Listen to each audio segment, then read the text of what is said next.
You're listening to In My Humble Opinion with Maxilia Robinson and Charles Lewis. Only on 101.3 Jams.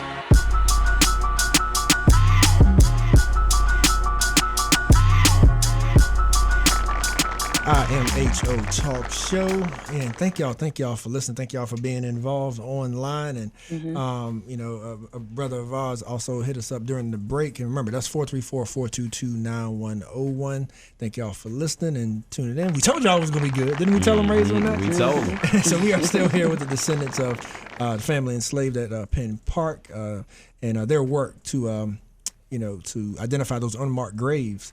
But during that break though.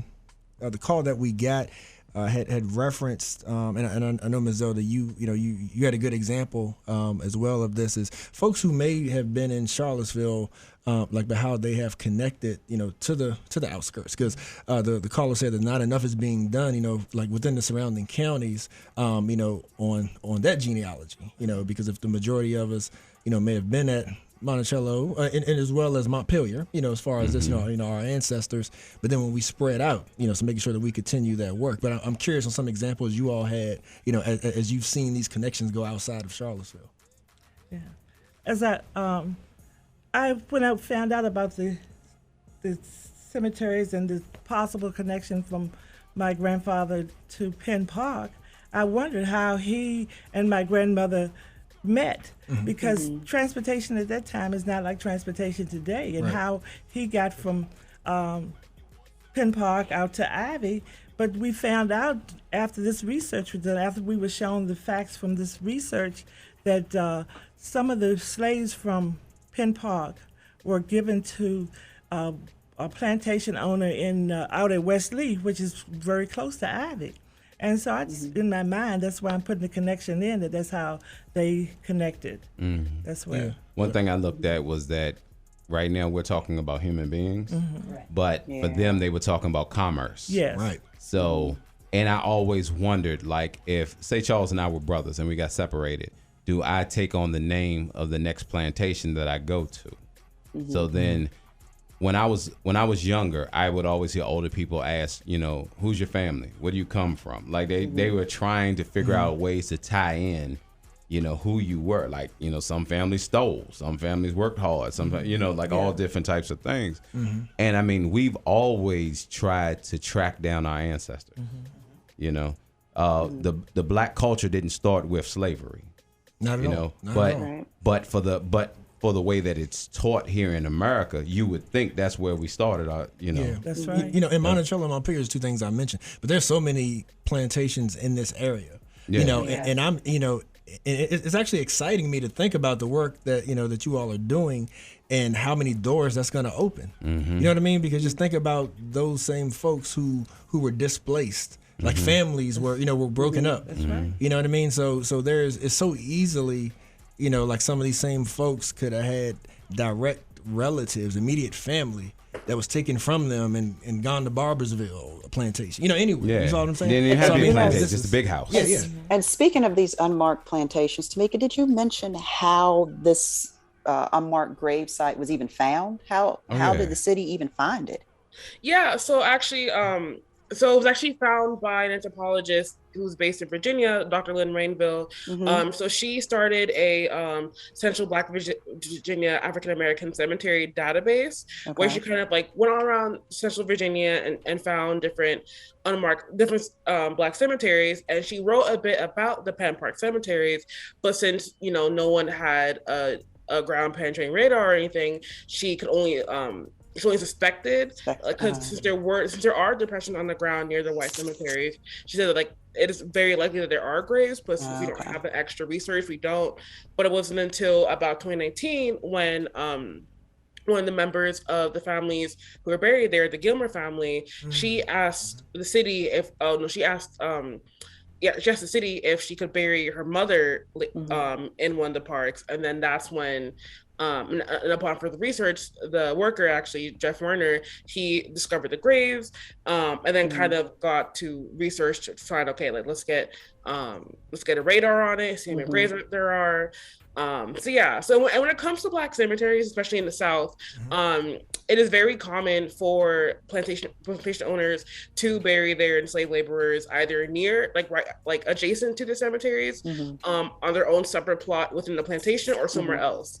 So the location was just very canny. It was very it's kind of like rung a lot of bells.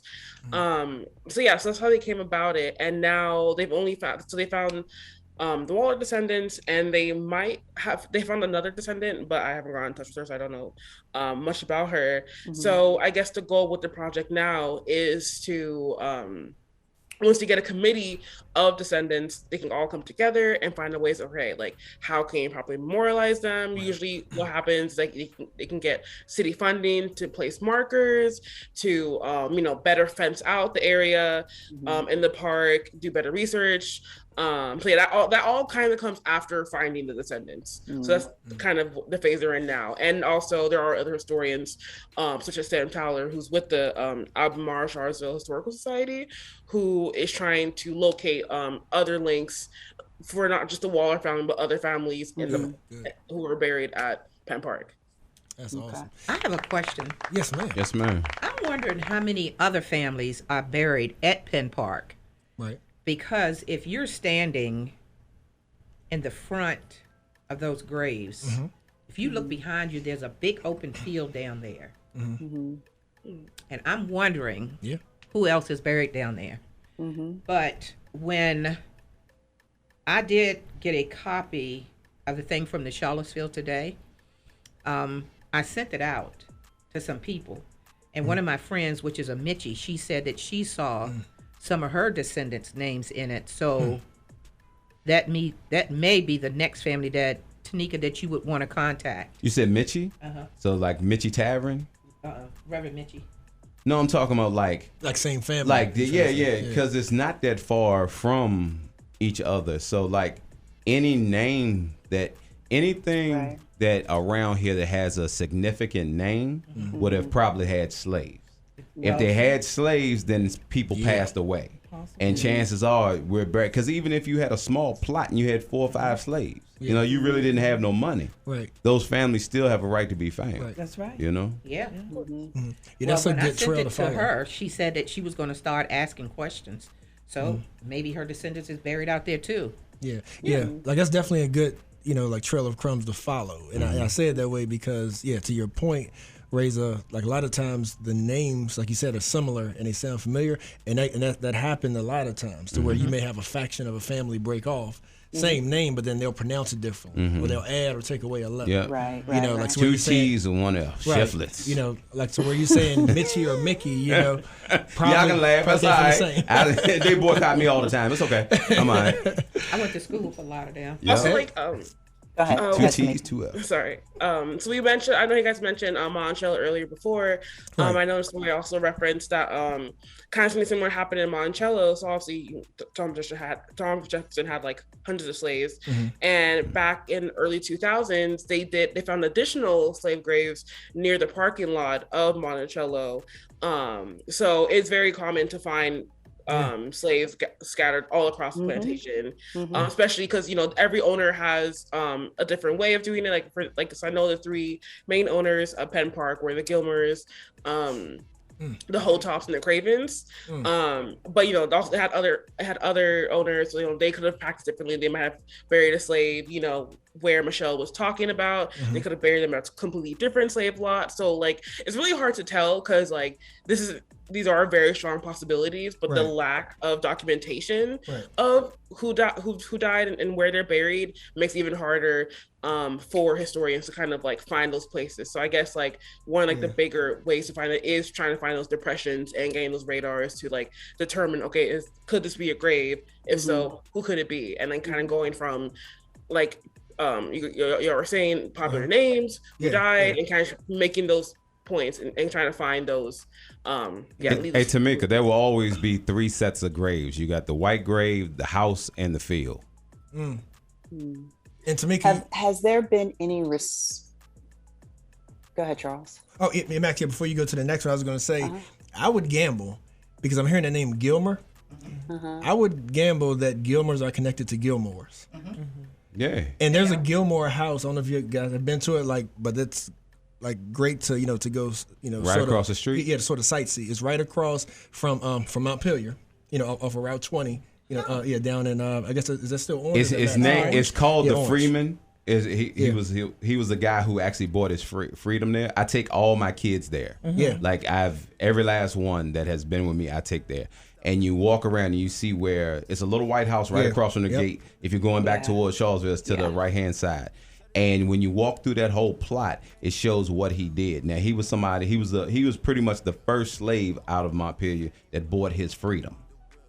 And you should go down there and check it out. Yeah, the house and the property, is preserved, for people to tour whenever they go to Montpelier. Yeah. Yeah. We're gonna have to look into that. Oh yeah. Contact the people from Charlottesville Tomorrow, like Giles Morris and Paige. What's the guy's name? The soccer player. From Albemarle. Works for United Way. Oh, Price. I'm sorry. Price Thomas. Yeah, I'm sorry. Okay. Price Thomas. They worked on they did really good work building out the slave quarters to show, right?